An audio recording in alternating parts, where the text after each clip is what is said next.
We're back with another TSibs interview special edition, the state of LG in 2016, a year-end edition of the show. Talk about what's been going on in your leagues, in the hockey leagues, and the state of LG in general. Hi, everyone.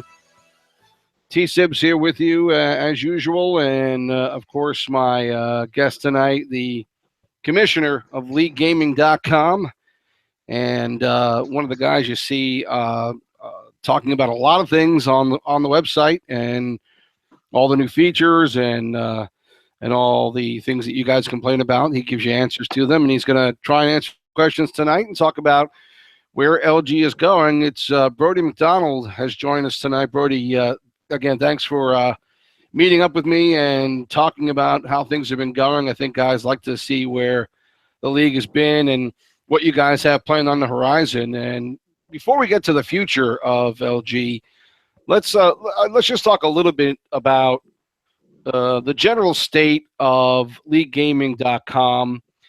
How's the interest in the games? We'll talk about hockey a little bit later, but just in general, you have a lot of stuff going on the website. What's the interest been in the games that you guys and leagues you guys run, and where's the most gain been in terms of league expansion? So yeah, at LG this time of year, it's busy. This is the time some people pick the game up pretty late. So we're seeing a lot of different expansion. We saw a little bit of a step towards Rocket League. We've seen a step towards Call of Duty, stuff like that. So we are seeing just a little bit of expansion in other areas. Perhaps not many new users per se, but it's just we're expanding and what we can offer people here on LG. The biggest side of growth right now, I think, is definitely our PlayStation side of the coin. So our Xbox Hockey League right now has roughly 3,500 players.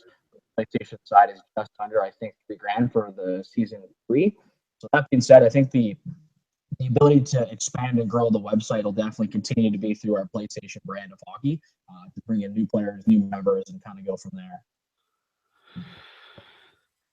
We'll talk again, like we said. We'll talk. We're really aiming at a little bit more towards the NHL PSN side. We promoted it a little bit more to you guys, and so we'll talk more about that coming up.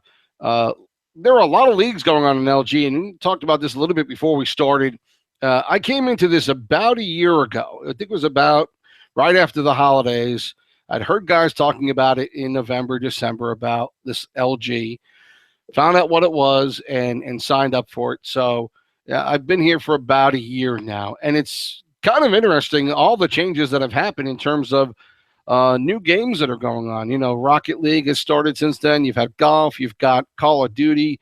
Talk about some of the additions you guys have made in the past year and how well those leagues are doing.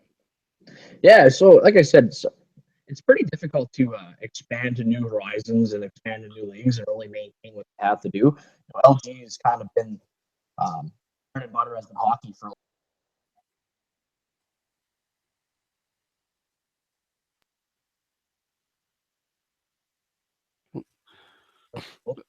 Yeah, I think we got there you go. I think we had you muted out there for a second. Go ahead. You can start that over again. Yeah, so in regards to league expansions and other leagues and stuff, LG's bread and butter for many, many years now has been hockey. Hockey's been the big thing here. We've always said we'd like to be the home for sports or other leagues or for people to start up. So we see lots of requests and stuff to bring new leagues to LG. A lot of them, get off the ground a little bit and don't really have much success just because there's not the understanding that how much dedication it takes in to grow a league. Some people technically probably don't really understand what it takes to bring it to this level, and the recruitment process and to bring new players here. Because in order for a league to be really successful, you kind of need to have dedicated players that at the end of the day, they're dedicated to one brand, regardless if they're playing in multiple leagues. That's what makes it difficult. So in regards to what's being really successful, what the hell just happened? No, go ahead. Keep going. Sorry. Can you hear me? That was weird. Yeah, I can hear you now. Yeah. So in regards to what's been really, really successful is, for example, soccer tends to be, it's a popular sport. FIFA sells a ton of games. So soccer tends to be the direction where we could actually really pick up new members and expand per se. There's more people buy FIFA than buy NHL. So if we kind of spend the time and effort into expanding our FIFA leagues, we may bring in some more casual NHL players that would fill out our CHL and start casual lower tier players as an example. But like Call of Duty, it was good for a little bit, but the dedication that it takes to continue to bring that up and the requirements it takes to bring in new people tends to make it the most difficult thing. So we're always open to setting up new little leagues here and there, but it definitely it's a lot of dedication. I know right now we're kind of in talks. I don't know if I can say this or not, but we're kind of in talks with a European league that does what LG does. So they kind of offer their simulation 6v6 hockey. Obviously, their game times are 12 hours in advance from ours. 8 o'clock in the morning is their 8 o'clock at night or whatever it may be. They have, I think, 1,200 players that play on their console. I think they're probably PlayStation and not Xbox. But they're really big into doing what we do. So we've kind of been in talks with them to see if we can bring them over, just kind of port the side over, have them run their league and kind of be part of LG. Be here for us. It really helps us become more of a hockey hub, 6v6 hockey, which I think really gives us a little more clout in the eyes of EA and other places around here when we just become the hub of 6v6 hockey, right? So that's just kind of the fact we're looking at right now. We're talking to Brodie McDonald here, and we've talking about the state of the league so far to this point, and and while we're doing this, your buddy Tristan is trying to give some technical advice. We apologize for some dropouts with Brodie here and there, but it's may not be the best connection at this point, but we'll try and get through it. And Tristan said to check your ping, so I don't know if it's that, or you may have to lower the on your Google Hangout, because I think it might be a little bit too it might be too high. Yeah, just knock it down. We're just doing audio at this point, so there's no point to have it take up a lot of bandwidth. Let's move on to the discussion of things in general that are going on with hockey. We'll get back to the bigger picture of LG and what you guys have coming in the future. I like to usually save that towards the end, because I think that's a lot of fun for people to find out towards the end what's going to happen and what you guys have planned for the next 6 to 12 months. But let's get into some other things that have to do with hockey, since we have a lot of the EA Sports NHL 17 players who might be listening or will go back and listen to this later. And 17, with the beta, showed a lot of promise. People were pretty happy with what they'd seen. Thought that the game made some nice adjustments. And when the game did come out after the beta, obviously there were plenty of complaints about different aspects of what they got in terms of the game versus the beta. Goaltending had some issues that they have supposedly worked on. And some of it had gotten better. Some other issues with rebounds and what have you are still being debated. But this release, I think, has a general feel of a lot of players, and maybe not the majority, but certainly there are plenty of players who feel like the release of 17 has been a bit disappointing because of the change in how the game is played. And on the other side, there are plenty of players who like the more realistic approach that this takes. As a goaltender, while I hate seeing a lot of bouncing pucks, that's not unlike the real game. And so I think the argument is the game worse, or is the game more realistic, and by that definition harder to play? What's your take about 17 and the reaction of people playing so far, and your experience with it? How do you feel overall about how the game has turned out? You and certainly other game changers have made a difference to how they listen to the gamer. How do you feel they interpreted it and wound up with the 17 release? So last week we were in Vancouver. We sat down and we got to meet with them again. Kind of did an overview of what NHL 17 is. There's been any suggestions we can put forward right now for additional packages required. We got hardened and inflation. That's kind of the December. That's how it usually plays out. I backwards to them, and kind of my overall general feel of NHL 17 is the fact that it's good game. Sorry, dude, we're losing you a little bit here. We're not. We heard you good at the beginning, and now I'm kind of not hearing much of you now. I don't know if your band, maybe adjust your bandwidth all the way down to audio. I'm not sure I don't think you've done that yet. How do I do that? You see that, and here we go, having fun with technical issues again. At the top of the Google Hangout, where you see the microphone and the camera, to the right of it is adjust bandwidth. Oh, yeah, I see that. Perfect. And you can put that all the way down to the left so it's audio. Maybe that'll help us out. Can you hear me now? Yeah. Okay. Yeah, you're good. Yeah, so am I good now? Perfect. Okay, so the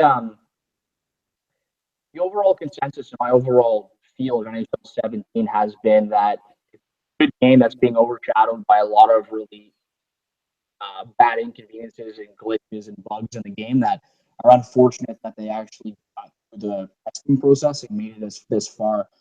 So a couple of examples that I can give you right off the bat are like the matchmaking system right now is like causing a lot of issues for people. So we're seeing, for whatever reason, like a group of 6 players, or 5 of them are East Coast players and one of them is a West Coast player. For whatever reason, they're ending up on the West Coast server. We're seeing a lot of that on the Xbox side.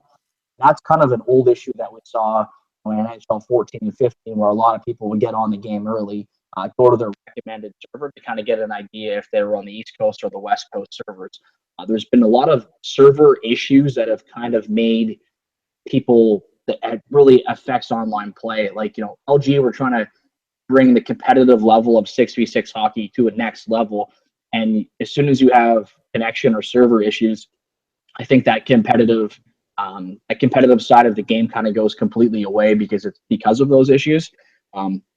Other things that we've seen are obviously goalies is like one of the biggest kind of concerns that I can think of that really needs to be addressed in order to move forward. I like how the game plays sometimes, and there's some aspects of it that I think need to be adjusted to make it better per se.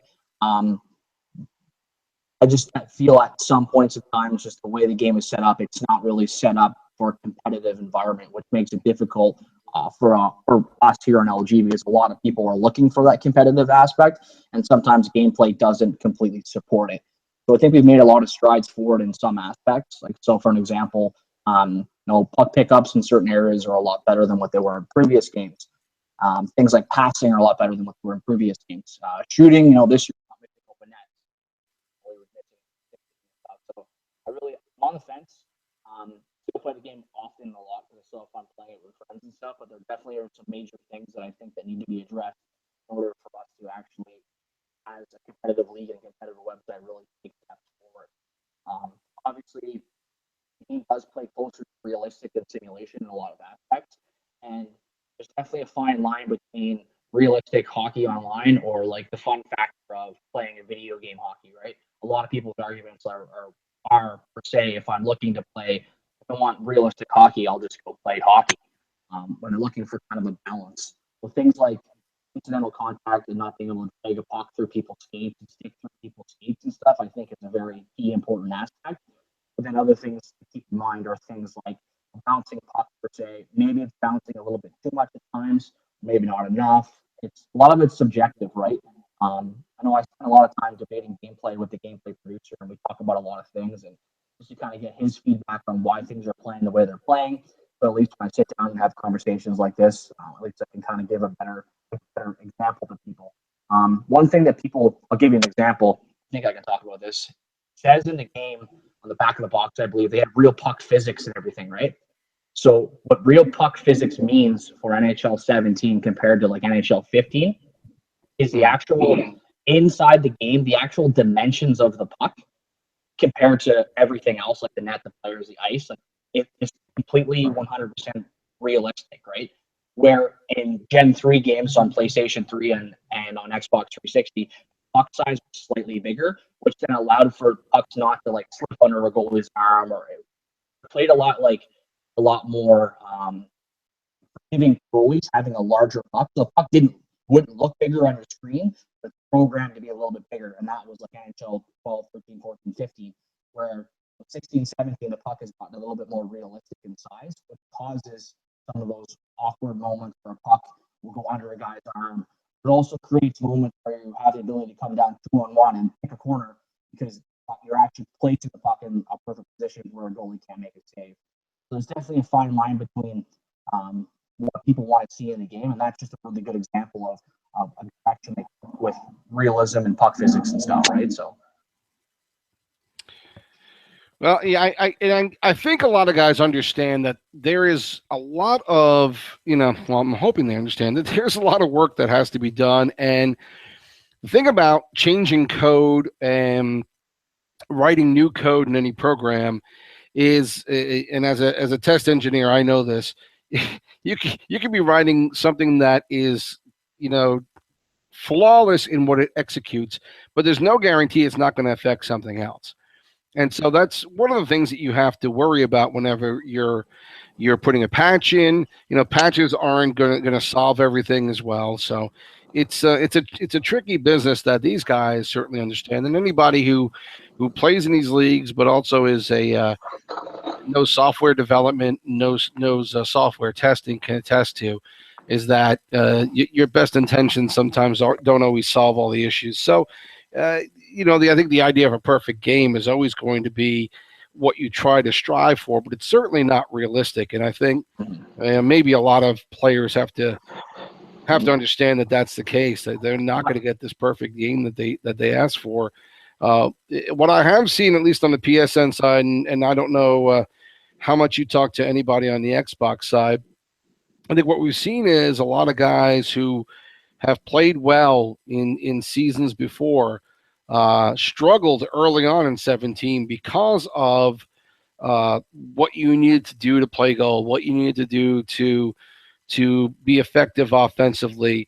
Some of the glitchy stuff not so available anymore. Goaltenders need to position a lot better, and I mean a lot better. And I think I think something we talked about last year on some of the early shows was playing a video game as opposed to playing a hockey game. And I think, in my feeling, EA has gotten closer to this being a hockey game and not just a video game that somebody can figure out how to exploit. Now, there's still plenty of that going on, but I feel like there's some frustration from players because they can't figure it totally out, and they can't figure it out that quickly. And it led to a lot of frustration of players. Did you see any of that on the Xbox side as well, or is it just mostly PSN?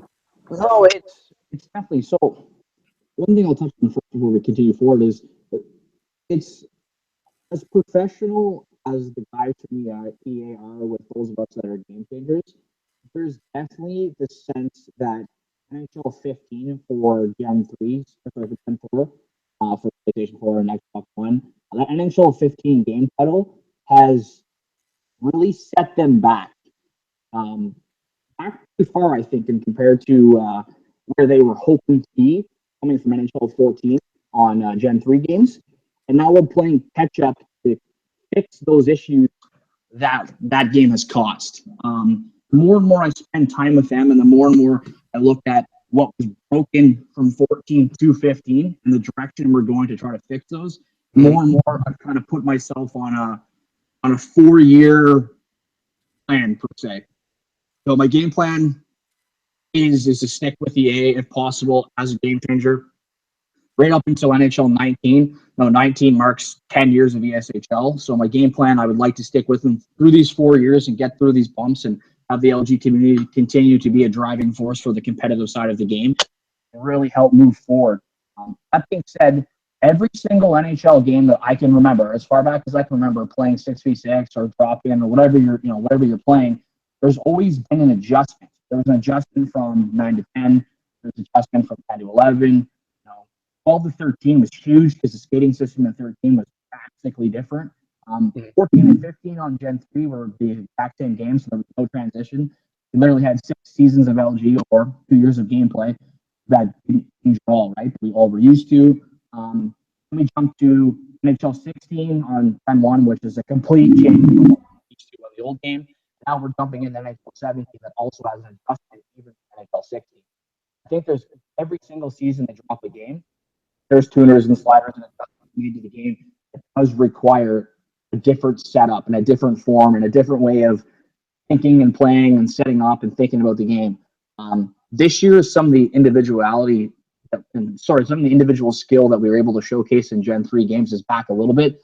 And I'm finding that I'm able to do a little bit more as an individual to set up as a team player. But at the end of the day, we're still looking to play a team-oriented game.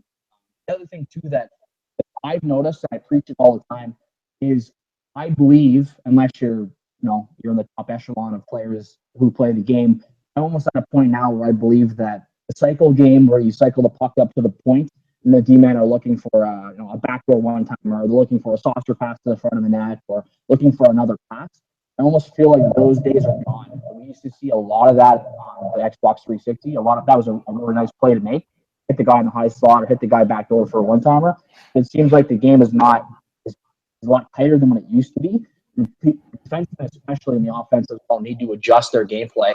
And if that means they're kicking more shots, I think that is kind of the direction play style needs to go. Whether I agree or disagree if that's considered competitive gaming or if that's considered too realistic or whatnot, that's one of the biggest gameplay adjustments I kind of see. I've played some teams this year that weren't as strong as the lineup I was playing on, but they effectively took advantage of their chances, whether that would be a couple shots from the point that got deflected, missed the net for a rebound, or whatever it may be. So I just think that overall, as a competitive community, if we're going to continue to use NHL 17, which we don't really have a choice, or if people are going to continue to sign up to play LG seasons, you kind of have to realize how the game is played now and stop living in the past of how we wanted to play the game before.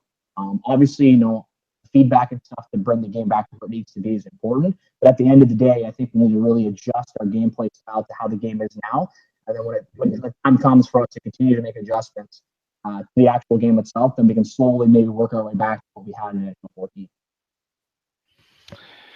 Well, I think the argument of it being a video game as opposed to being a simulation of the game is always going to be one that is that's going to be argued a little bit, just because I think there are different styles of playing this game, and there are also players who don't want to give up the ability to master a video game, and I understand that part of it, but sports games are interesting because they, if you're an athlete, if you have played these games, and a lot of guys, and as I play this game, I talk to a lot of guys, and they have played the game, or if they're young enough, they're actually playing ice hockey. They're playing in high school. They're playing, even in their 20s, they're playing pickup leagues. They understand how the real game is played, and they're the ones who do want to see this be more of a realistic simulation, because they have a mindset of how to play a position, and that's what they want. So I mean, it's but then they're the gamers who haven't picked up a stick ever in their lives, and they want to, but they know how to play this game, and they want to be able to play it and understand the best way to play it or to game it. And so I think that argument's always going to be around, because you're always going to have those different types of players. But with sports games, it's a little bit more of a challenge, because it is something that realistically happens every day. I mean, there are hockey games every day you can watch. You can see how players play, and some of the other games, there isn't a real Rocket League, so it's it's a different mindset of how to play that game. And I think anything goes in a game like that, because how do you play that? It is what it is. So that's always going to be something that we're always going to have to deal with it with this game. But I do like the idea that the goal was to move more towards something that was more realistic, and I think they achieved that. As frustrating as it is as a goaltender to see shots whiz past you at times, to see rebounds trickle past you, or bad bounces go past you. Again, if you've played the real game of hockey, the puck can bounce anywhere, and these things happen in the game. Maybe they happen a little more in 17 than we're used to seeing, but it's more realistic than, you just kind of position yourself in any kind of shot that comes near the goaltender, is a glove save, as it was pretty much in 16. And so, it's tougher to be a goaltender, and I kind of like the challenge. And I think a lot of other guys are probably sort of in that mindset as well. They like the challenge. I know some really good players who were frustrated early on, but have been able to master the game and done a pretty good job playing it. And a lot of them are in the playoffs. A lot of these guys who struggled early on are in the playoffs now. So I don't think it's. I think that adds to the game when you're challenged. If I don't see why guys would want this to be the same thing every year. Yeah, that's a valid point too. That's a really valid point. I think it's my biggest thing. I think, especially when it comes to goalies, is I'd like them to add a few more tools to the toolbox just to give you guys a little bit more options. So make the scrambles in front of the net a little bit better, so you guys can maybe find the puck, track the puck better, maybe get a glove on it for a quick cover rather than it just bouncing around in people's feet right directly in front of you, and then a goal being scored that's garbage per se. I like to see a little bit more tools for that. Yeah. For you guys, that's the type of stuff I'd like to see. I don't want them to make goalie easier per se, but I would like them to give you options so you're getting beat on things like a slap shot you don't see from the point, or you're getting beat on a breakaway backhand move, or a 2-on-1, or a cross crease one-timer. Like the stuff that has has a high success rate, you're going to get beat on. But the things that are frustrating are the things that I wish you could control. Like one of the biggest suggestions I brought to the table for this year was I made a big strong suggestion that they really need to really adjust the net battle system to be a little bit more effective. Give defensemen a better option to tie up sticks in front of the net, so the puck doesn't just go to a random guy for a tap in that back door when he didn't really do anything, right? And then give goalies the same ability to cover the puck better, track the puck better, and then the gloves on it quicker. So find those two things, we'll see a lot less garbage goals in front of the net where a guy is just standing there, defensemen are just flicker. Defensemen are kind of pointless. There's nothing they can really do. Hope to pick the puck up. And when they do, that most times it turns into like over in front of the goalie. So I'm hoping they add a little bit more of a defensive side to the game, and they give goalies the ability to cover the puck a lot better, which then those two defensive side of the game will probably help eliminate a lot of the garbage we're seeing that's being put in front of the net. Well, I definitely there was a point. I mean, obviously there weren't human goalies in 15, but in 15 it might have been a little too sensitive, but you bump the goalie a little too much and you're gone. In 16 they pretty much did a 180 on that, and you almost had to decapitate the goaltender to get a penalty. It's slightly better now, but I don't think it's that much better.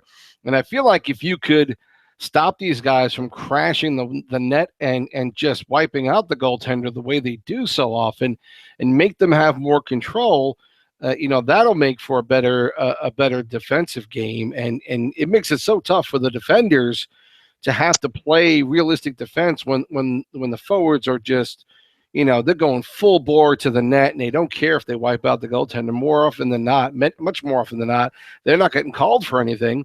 I think if they amp up, those calls a little bit and make these guys have control in front of the net, I think that makes it, a better skated game, a better played game, and it makes those freewheelers a lot more conscious of how they're actually playing in front of the net, and it helps the goaltender to have a little more room as well.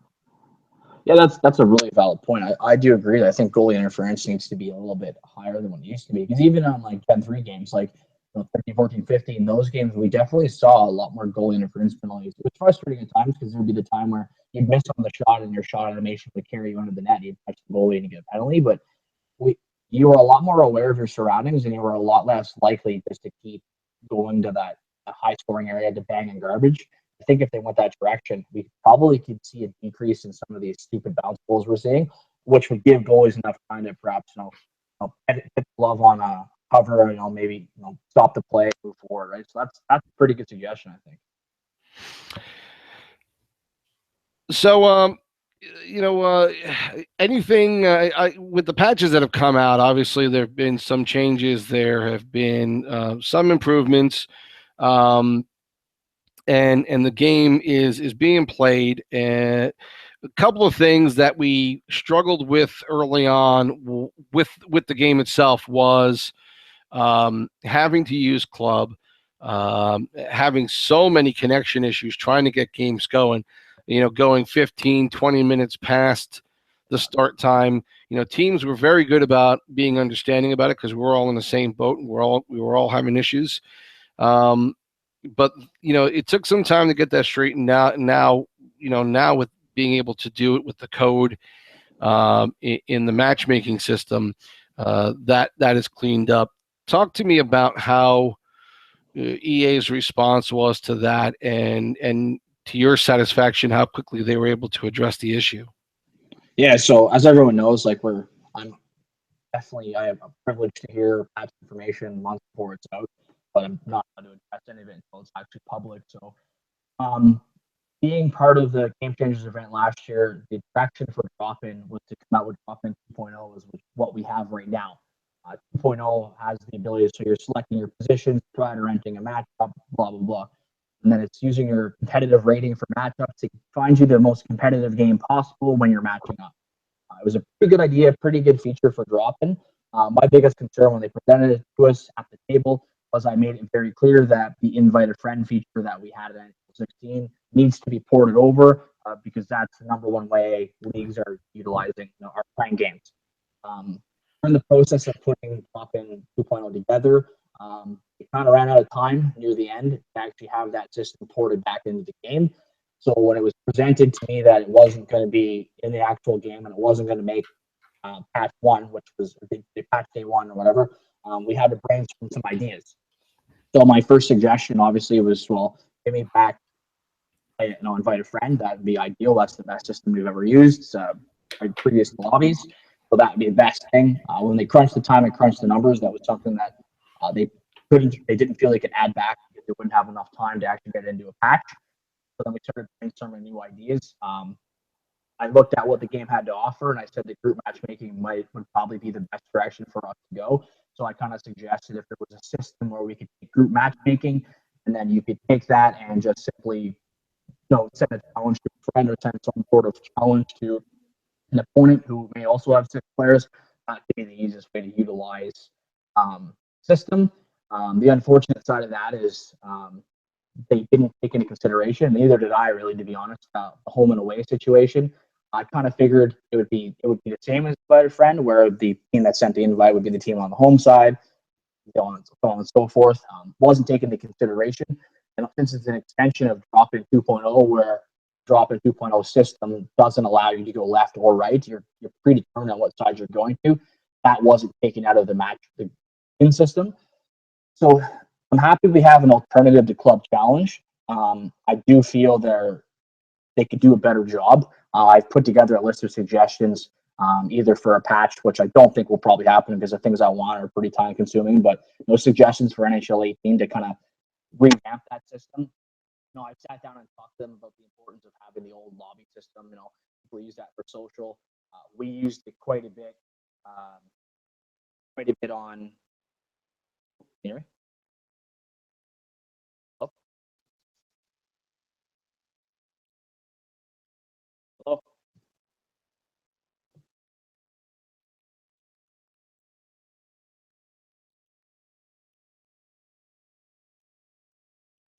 Oh.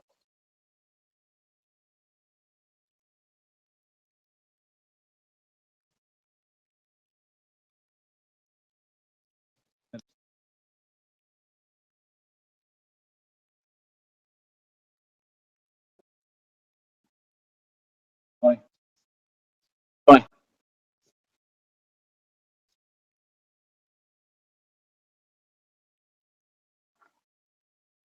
Tony.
Tony.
Can you hear me?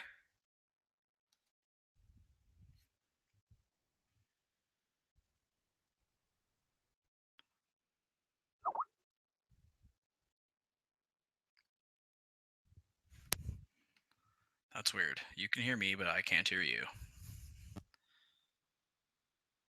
Okay, give me a second.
This is frustrating.